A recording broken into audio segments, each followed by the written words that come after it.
जय माता दी सभी भक्तों को। आप सभी भक्त मेरा प्रणाम स्वीकार करें। स्वागत करता हूं आप सबका आपके अपने YouTube चैनल स्पिरिचुअल मोटिवेशन में। आज हम बात करेंगे आज्ञा चक्र के ऊपर। दिव्य दृष्टि ध्यान की क्लासेस जो हम ले रहे थे, जो मैंने वीडियो बनाई थी पिछली, उसमें मैंने सभी चक्रों के बारे में पूरी डिटेल से बताया था। ध्यान कैसे करें इसके बारे में भी बताया था। कुंडलिनी क्या होती है उसके बारे में कई भ्रांतियां जो फैली हुई थी उसको दूर किया था। आप लोगों का बहुत अच्छा रिस्पांस मिला, उसके लिए पहले तो मैं आप सबका धन्यवाद करता हूं। जिन जिन लोगों ने भी उस वीडियो में कमेंट किया या जिन जिन लोगों ने भी उस वीडियो को प्यार दिया, बहुत ही अच्छा लगा मुझे ये देखकर कि लोग आज भी अध्यात्म के रास्ते पर पूरी निष्ठा के साथ जुड़ना चाहते हैं। तो इसीलिए आपकी ही जिज्ञासा को देखते हुए मैं लेकर आया हूँ आपके लिए वीडियो। आज हम बात करेंगे आज्ञा चक्र। पिछली वीडियो में मैंने लास्ट बताया था विशुद्धि चक्र के बारे में। जब आप पूरी तरह से शुद्ध हो जाते हो फिर आपकी वाक सिद्धि हो जाती है। आप जो भी कंठ से बात कहते हो वो पूरी तरह से ठीक हो जाती है। मैंने ये भी बताया था कि विशुद्धि चक्र पर आपको समय लगेगा। विशुद्धि चक्र के बाद जब इंसान पूरी तरह से आप कह लो कि शुद्ध हो गया सभी अपनी मल मलिनता से, सभी प्रकार के द्वेषों से, अब वो आता है आज्ञा चक्र के ऊपर। मैं ज़्यादा समय नहीं लूँगा, सीधा बताता हूँ। दिव्य दृष्टि आपके ये दोनों आँखों के बीच में, मस्तक के बीचों बीच एक ज्योति की तरह होती है। ये दीपक होता है, जैसे दीपक की ज्योत जलती है उस प्रकार से, पर यह बुझी हुई होती है। ये इस प्रकार से नहीं होती, ये जल नहीं रही होती। जो भी लोग ये वीडियो देख रहे हैं उनको अनुभव जरूर हुए होंगे। यहाँ पर घर्षण होता है। जब आप ध्यान करते हो, आंखें बंद करते हो और अपना पूरा ध्यान अपने मस्तक के बीचों बीच लेकर जाते हो, जहाँ पर दिव्य दृष्टि का केंद्र बिंदु है, वहाँ पर आप लोग घर्षण महसूस करोगे। कुछ लोगों को शुरुआती दिनों में दर्द महसूस होगा जब आप अपना फोकस पूरा वहाँ पे लेके जाते हो। तो यही लक्षण होते हैं दृष्टि खुलने के। देखिए मैं बताता हूँ आपको, बड़े ध्यान से समझना। दृष्टि बड़े प्रकार की होती है। कुछ लोग इसको दृष्टि की परतें बोलते हैं कि इनकी अलग अलग लेयर्स हैं। आप इसको लेयर्स भी बोल सकते हैं या आप इसको दृष्टि के प्रकार भी बोल सकते हैं। सबसे पहले जो दृष्टि खुलती है वो होती है मन की दृष्टि। सबसे पहले जो दृष्टि, आपके मन में भाव आने शुरू हो जाएंगे। दृष्टि क्या है मैं आपको समझाता हूँ। हम लोग दृष्टि के पीछे क्यों भाग रहे हैं, या कोई भी आदमी दृष्टि के पीछे क्यों भागता है, ताकि उसको अलौकिक जगत की दुनिया दिख जाए, जो परालौकिक जगत की दुनिया है। जैसे समझिए आप किसी मंदिर में गए, मैं आपको बताता हूँ। आप किसी मंदिर में गए, वहाँ पर भोलेनाथ का शिवलिंग रखा हुआ है। अब आप आम जाओगे तो आपको वो शिवलिंग ही नज़र आएगा। पर अगर कोई भी दिव्य दृष्टि वाला जिसकी दृष्टि खुली हुई है वो उस मंदिर में जाएगा तो उसको जिस भी शक्ति का वहाँ वास है वो शक्ति दिख जाएगी। किसी भी मंदिर में दुनिया के चले जाए, किसी भी मंदिर में उसको वहाँ पर वो शक्ति नज़र आ जाएगी। पर मन की दृष्टि क्या होती है, मन की दृष्टि से उसे वो नज़र नहीं आएगी, पर उसे भाव पता चल जाएंगे। उसके मन में ही पता चल जाएगा कि ये मंदिर किसका है, यहाँ पर कितनी शक्तियाँ वास करती हैं, कौन कौन से दूत हैं, ये मन में भाव आ जाएंगे।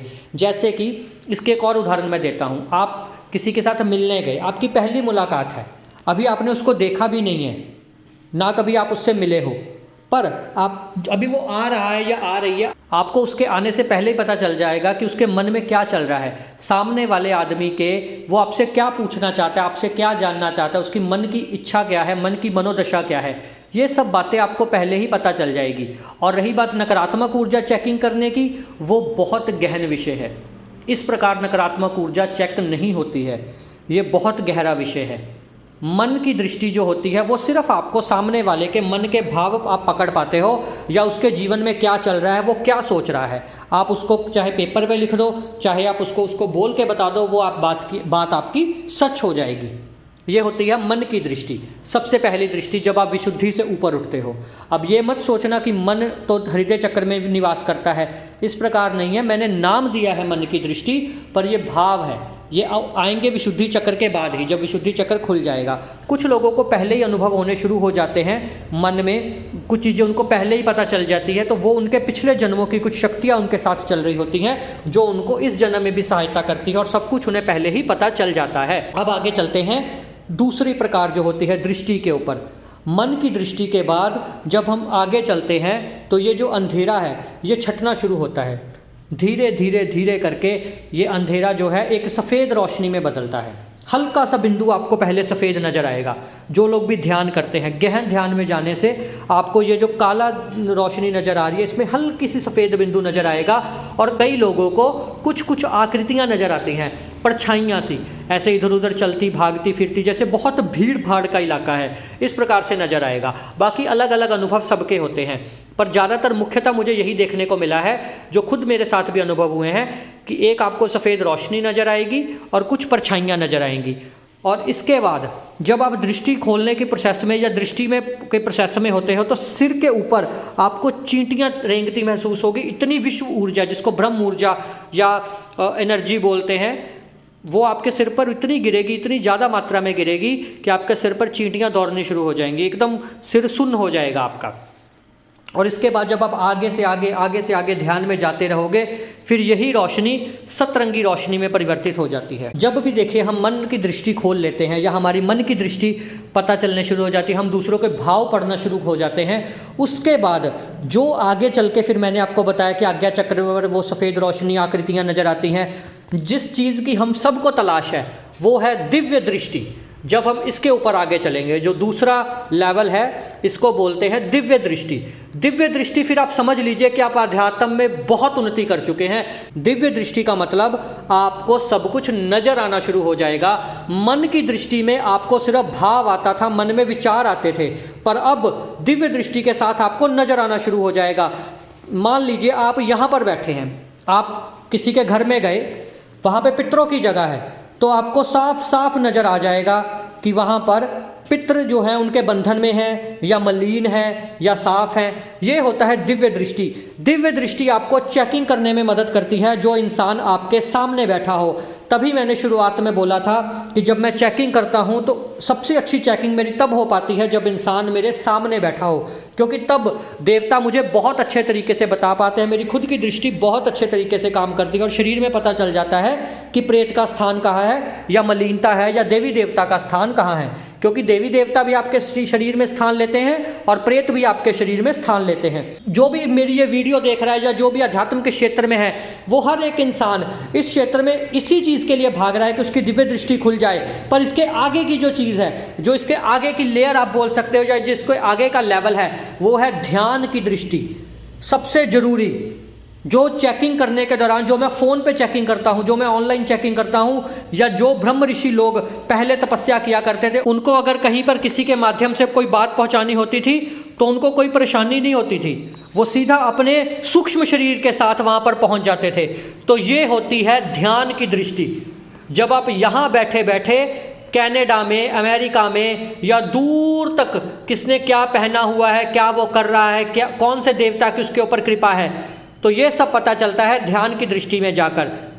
तभी मैं आप लोगों से, जो भी लोग मेरे से चेकिंग करवाते हैं, तो मैं उनको बोल देता हूं कि थोड़ा समय दीजिए, क्योंकि दूर बैठे हैं इसलिए ध्यान में जाना पड़ेगा। ध्यान में जाकर देवी देवताओं से फिर हमें पता चलता है कि इसके बारे में क्या बातें सच है और क्या बातें झूठ है, क्या ये कर रहा है, क्या इसके ऊपर चीज़ है।